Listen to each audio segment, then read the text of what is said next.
Hi, this is Paul from the British English Hub. Pleased to see you again. Today we're going to be speaking about hedging, or what is better known as cautious language. This can be used in everyday situations. It can be used in formalized language, and it can be also used in academia.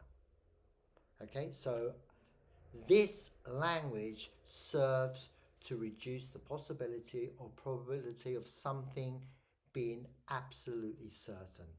It indicates degrees of certainty. Right, the question is, why do we use it? And here are a list of reasons.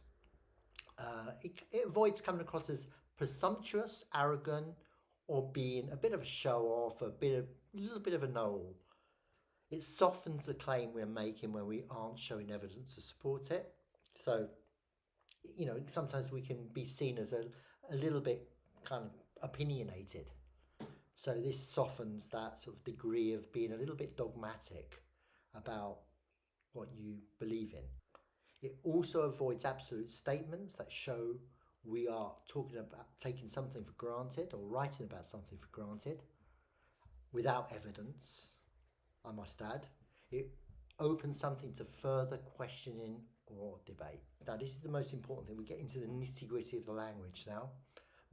Firstly, modal verbs. Lots and lots of students ask about modal verbs because they're really confused about it. Now, I teach functional language. It's really important to know that modals are used depending on the functionality of the language. You can't think, oh, modals, everything is, how do they work? They work through a number of contexts, one of which is hedging. General statistic that I came up with: the population in the UK will grow by 5% in the next 5 years. So this sentence really comes across as pretty certain, doesn't it? There's no source to back it up. It stands on its own. Maybe a reader would question that. Where did they get that source from? Can we be certain when it's not supported by evidence? The source, like Reuters or The Guardian or the National Statistics Organisation, has not come up with the data. This has come from you, which could possibly render it an opinion. But are opinions good enough? Now, here's the modal verbs. Here's some examples of the same sentence with a modal verb. So the population in the UK could grow by 5% in the next 5 years. The population in the UK may or might grow by 5% in the next 5 years. Now, they are pretty similar in terms of meaning or degrees of possibility. You could argue that may has a very slight increase in possibility. May and might are very interchangeable. You could use either. There are subtle differences, but generally in this context, you can use both. Same with could as well. Adverbs. Here are some examples. AI, artificial intelligence, we all know what that means, is likely to eventually replace all human labour in the next 50 years. AI will probably eventually replace all human labour in the next 50 years. It is probable that AI will eventually replace all human labour. Those who use AI often lose the ability to concentrate for longer periods of time. Now, again, I've used often, which is what we call an adverb of frequency. Do vary your language. Even if the statements are synonymous, vary them. It gives off a slightly richer vocabulary. I always say this to students: change your words. So all these these hedging exponents, it's good to vary them. Quantifiers, okay? The majority of people experience some physical difficulties after the age of 65. The majority, not every person, the majority. It's not given a specific number, like 65% or 85%. It's giving you a sort of more kind of a broader statistic, the majority of people. So the assumption would be 60% to 80%, roughly that figure. The company provides a variety of training programs, the variety meaning different types of training programs, not the same one, but different types. And then a number of studies have shown the benefits of regular exercise. A number of studies, not every single study, but a number of them. It's a generalization. It doesn't give you a specific stat.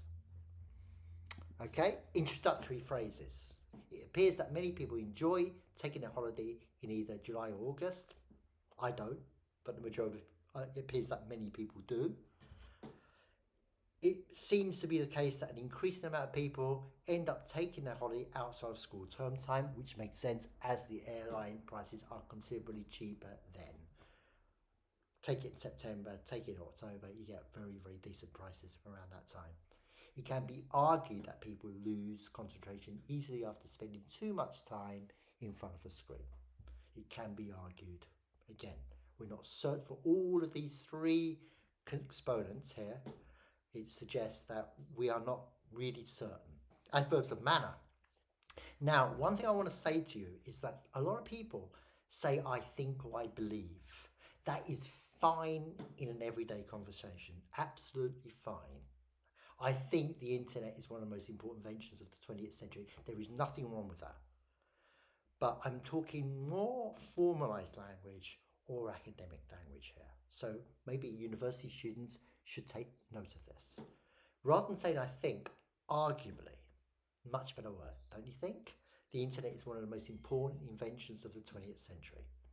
Theoretically, the electric car should replace all petrol vehicles in the future. Now, I believe in Iceland, the aim was to replace all fuel or fossil fuel cars by the year 2020. I don't think that was ever achieved, but there is an objective to do so, to actually make every car in the country electric. Conceivably, life could exist on other planets. It's not certain. It's a possibility. It's pretty low possibility, but it is a possibility. Conceivably is a nice word to use. Again, we use all these adverbs of manner at the beginning of a sentence. At the beginning, okay. So if you don't use cautious language, you need to state a reference. Apologies for that typo there. You need to state a reference, it means.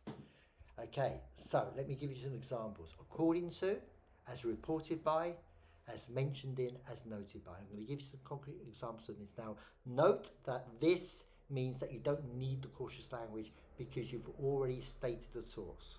So you're not being presumptuous. You're merely paraphrasing somebody else or quoting somebody else.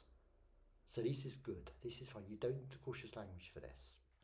Let me give you some examples. Here we are. According to the World Health Organization, this is a very, very legit organization. Regular physical activity can reduce the risk of heart disease. Okay, pretty fair fact. Most people would believe that, and there you've got a source as well backing that up, supporting that piece of evidence. As reported by the BBC, another legitimate media outlet, global temperatures have been rising steadily over the past century. As mentioned in the study, students who sleep well perform better in exams, and as noted by experts, we don't mention what expert. I think it's better to do so, be more specific.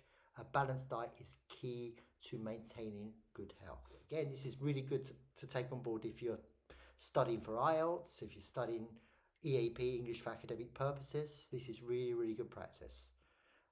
I hope you enjoyed that. Thank you so much for watching.